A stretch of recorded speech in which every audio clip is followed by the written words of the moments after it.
The LNN 315 to Mobile rumbled south out of Birmingham on the main line. Chet and Doug sat in the cab and stared down the tracks. The 315 consisted of four late Model G locomotives and 350 assorted freight cars, some full, some empty. Doug and Chet had been in the cab since Nashville and would sleep in Mobile at the end of the run. Outside the windows, the central Tennessee countryside slid by. A small black and white TV sat on top of the control panel. Sally Jesse was interviewing transsexuals of both sexes. Chet's mind wandered toward home and family. He picked and gnawed at the argument with his 15-year-old daughter over the 22-year-old bum she was found in the back seat of a stolen car with. It had cost him a ton of money to get her out of juvenile. She stormed up the stairs and locked herself into her bedroom. When he had left for the yard that morning, they had had more words. It troubled him.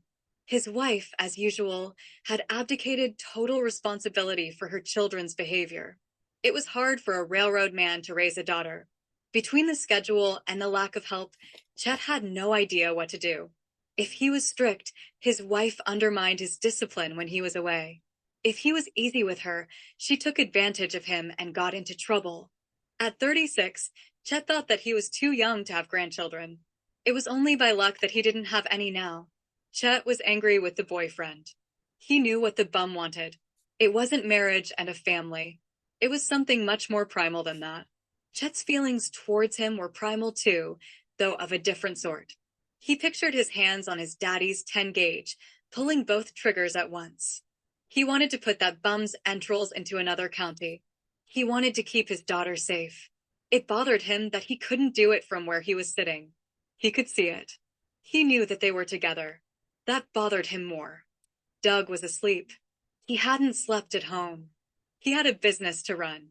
His wife couldn't live on a fireman's wages. His wife was too highborn to work. They had fought about that often. She always won. A Southern lady always has the last word. Doug dreamed of a hammock between two oak trees hung with Spanish moss. He dreamed of gentle breezes rocking the hammock. He dreamed of July afternoons and sleeping hounds under the shrubbery.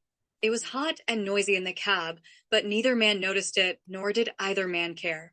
Mobile was half a shift away, and the signals indicated a clear block.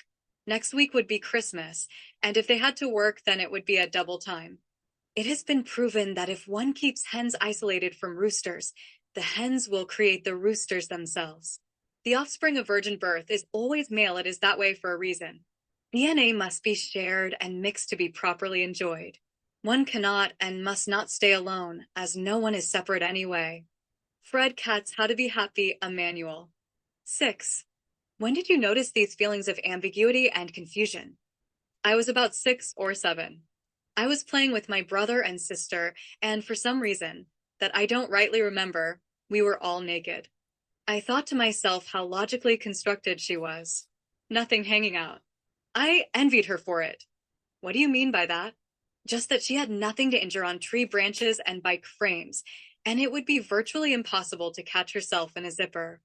You say you were 6 or 7 when this occurred to you?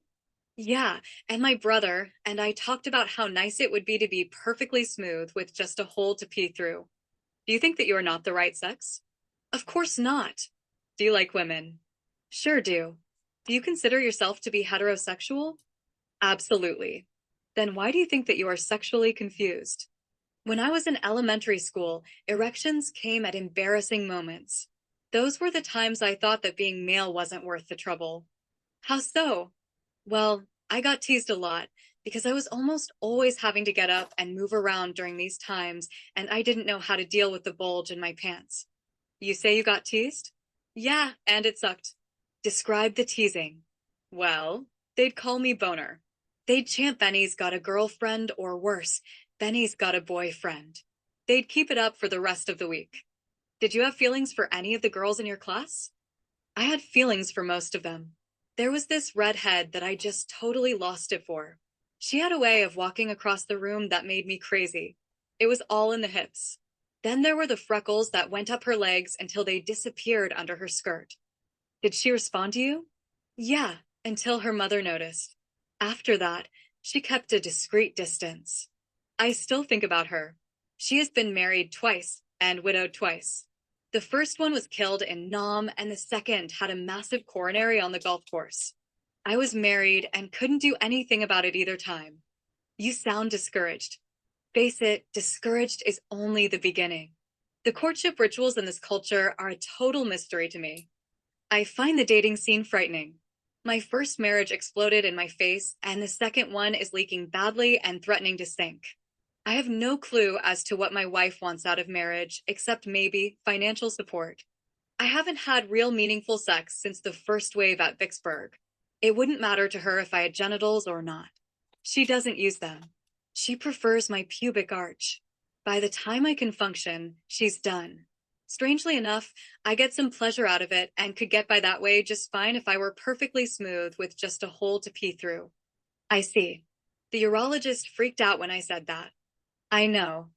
I have this fantasy during sex of having removable genitals. What do you mean?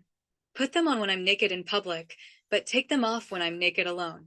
You know, a convincing bulge in the right place on the beach, but one that doesn't stand erect unless I want it to. How long have you felt that way?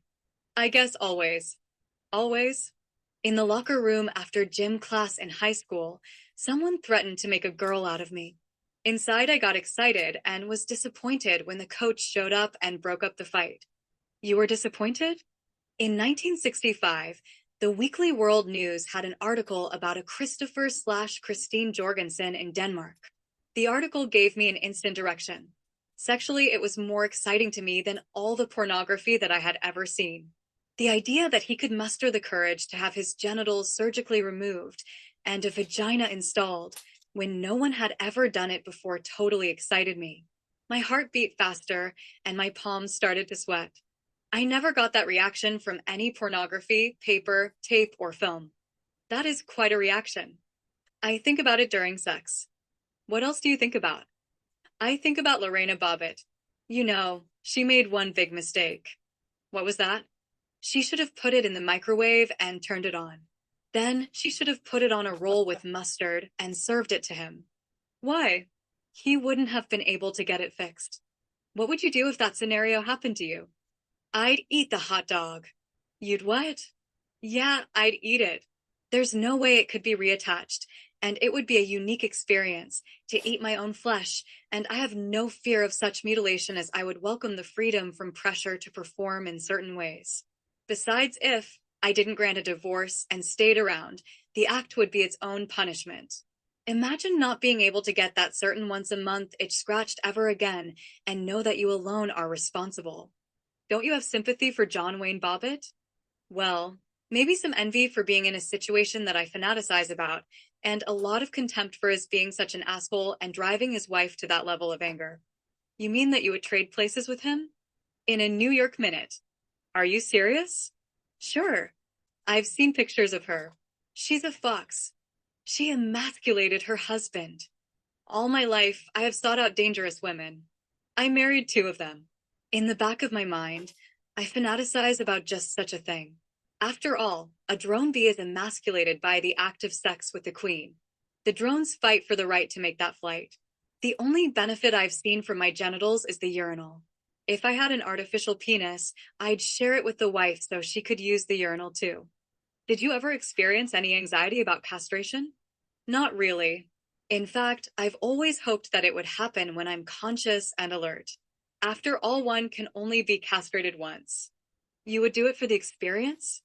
If I filmed it, I could probably sell 500,000 copies just by saying I had such a thing for sale. Think about it. It's the ultimate piece of performance art. Is this what you told the urologist? Yeah, and I told him about the automotive artist in San Francisco that had a sexual reassignment surgery on a whim and discovered that it was the perfect way to pick up women. He has more female companionship since the surgery than he ever had before. Not only that, he gets laid more often as a lesbian and with much more exciting and imaginative women. Where did you read about him? In Newsweek. According to your urologist, you have a small growth on your prostate. The enzyme test was positive for cancer.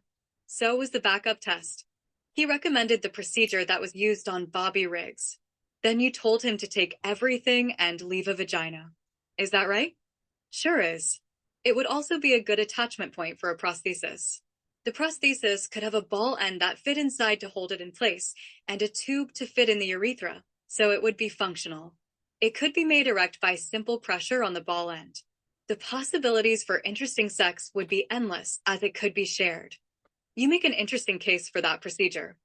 That's what my urologist said when I told him about it. Besides, if I got tired of being male, all I would need is a few prescriptions to finish the change. But you don't have any other of the signs we look for transsexuals. In fact, except for a few offbeat fantasies, you're perfectly normal. Are you sure you want to do this? One of my neighbors developed uterine cancer. She had 3 kids the normal way. They had to take her ovaries too. She had a urologist and a plastic surgeon make her a penis and a pair of silicone testicles, and we all call him John the X-Woman.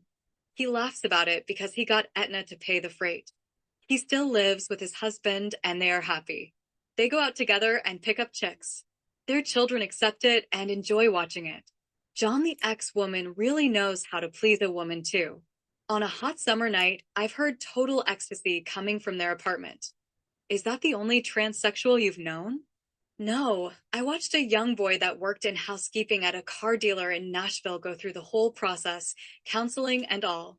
He turned onto a very good-looking woman and seemed to be fairly well-adjusted last time I saw her. I feel bad that she will never have children, but some normal women never have children because of our bizarre courtship rituals that leave them lonely and in their mothers' houses. You seemed sad and bitter when you talked about these women. I am. Because of our cultural bias toward monogamy, many women are never invited to participate in the gene pool. There are many women who will never know the comfort of having a mate or children to nurse them through old age. I am lucky. I've had 2 wives. I've fathered and parented children. It no longer matters to me if I have genitals or not. In fact, I would relish the opportunity to give them up simply for the experience. I look at this cancer as an opportunity to explore new territory, new frontiers. I'd enjoy finishing my life as a man with a vagina, perfectly smooth, with a hole to pee through, with an artificial limb so I can still use the urinals. We are something called alive, and will continue to be so until we become something called dead. When we become dead, our bodies decompose. We also become useless to those around us, unless those around us are practicing cannibals or necrophiliacs. The only dependable things about being alive is that, 1, someday we will be dead, and 2, we have several basic needs that must be satisfied or will be dead sooner.